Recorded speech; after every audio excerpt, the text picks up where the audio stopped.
Jean-Marc Morandini. Télédélire avec Malik Bentala. Bonjour Malik. Bonjour tout le monde. Alors, vous vouliez revenir sur cette information. Le prix des logements en France ne cesse d'augmenter. La hausse est de 4,3% sur l'année. Exactement, Jean-Marc. En ce qui me concerne, je fais comme tout le monde. J'ai pris un crédit sur 1200 ans que les enfants de mes petits-enfants rembourseront à l'aide de leurs enfants. Mais attention, Jean-Marc, cet investissement vaut le coup. Je me suis fait un vrai kiff. J'ai acheté un appart magnifique, un super 4 mètres carrés, sans fenêtre, avec vue sur le mur, parquet flottant à cause de l'humidité et des fuites d'eau. Les toilettes dans le lit, la cuisine aussi dans le lit. Oh non. En plus, moi qui voulais être assez proche de Paris, je suis content, c'est en banlieue parisienne. Ouais, c'est à 300 km de Paris. C'est à Nantes en fait.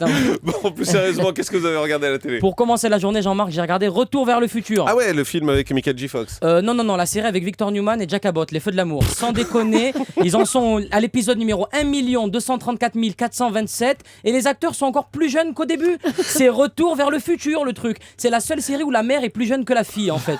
Ils devraient rebaptiser Les Feux de l'amour en Botox de l'amour ou en rhinoplastie de l'amour à mon avis. Ensuite sur France 2 à 15h15, j'ai regardé le best-of de Comment ça va bien, l'émission présentée par Stéphane Bern. À travers ce best-of qui a démarré à 15h15, on pouvait retrouver les meilleures vannes ainsi que les meilleurs moments de l'émission. Il a terminé à 15h17. Ça a duré 2 minutes. Salaud. Bon, vous avez regardé Les Maternelles, je crois, sur France 5 aussi. Oui, Jean-Marc, et cette émission m'énerve. Ah bon, pourquoi? Parce que les parents parlent de leurs problèmes avec leurs enfants, tu sais, et les psychologues essaient vous, toujours... vous voyez moi, ce sera mieux. Ah pardon, vous voyez maître et Louis XIII, je vous appelle. Vous voyez Louis XIII. Et tu sais, les psychologues essaient toujours de trouver des circonstances atténuantes ou des explications rationnelles. Tu déconnes. Par exemple, ouais, vraiment.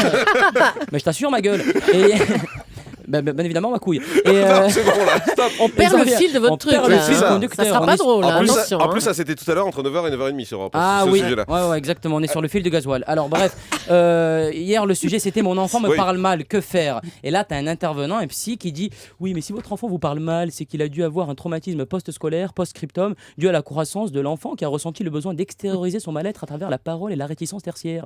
Mais il faut arrêter les conneries. Moi j'aimerais bien avoir quelqu'un qui dise la vérité dans ce genre d'émission. C'est-à-dire Quelqu'un qui puisse dire aux parents écoutez, si votre enfant vous parle mal, la seule et unique solution est de lui mettre une bonne tarte dans la gueule. Et vous verrez qu'après une bonne torgnole, il fera des phrases avec des COD et il vous fera même le café.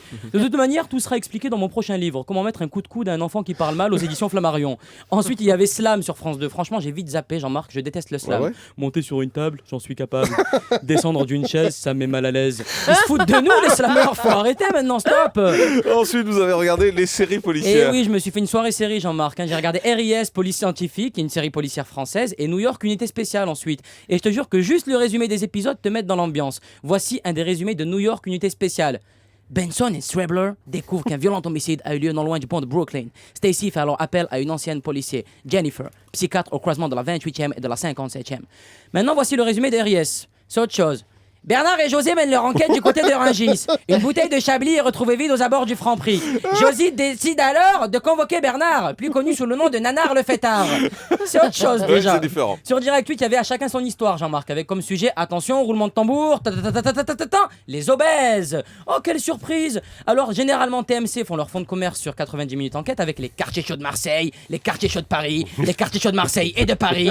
Et Direct 8, eux, c'est les obèses ou les anorexiques. J'aimerais bien voir leur réunion de travail, moi. Les mecs, j'ai une idée. On l'a encore jamais faite cette idée. On va faire les gros et les maigres qui habitent dans les quartiers chauds de Marseille et de Paris. Ça sera diffusé sur une nouvelle chaîne qu'on va créer pour l'occasion. Ça va s'appeler Direct TMC. Bon, pour terminer, vous avez un conseil télé à nous donner pour ce soir? Ah et oui Jean-Marc, on va recevoir tout à l'heure Michel Denisot, je crois. Ouais. L'événement à ne pas rater ce soir, c'est la 37e cérémonie des Césars. J'espère vraiment que mes préférés Omar et Leila Bekti seront récompensés ce soir. D'autant plus, Jean-Marc, que c'est la dernière cérémonie des Césars. Ah bon? Ouais, je peux vous annoncer en exclusivité que dès l'année prochaine, les Césars deviendront les Qatars.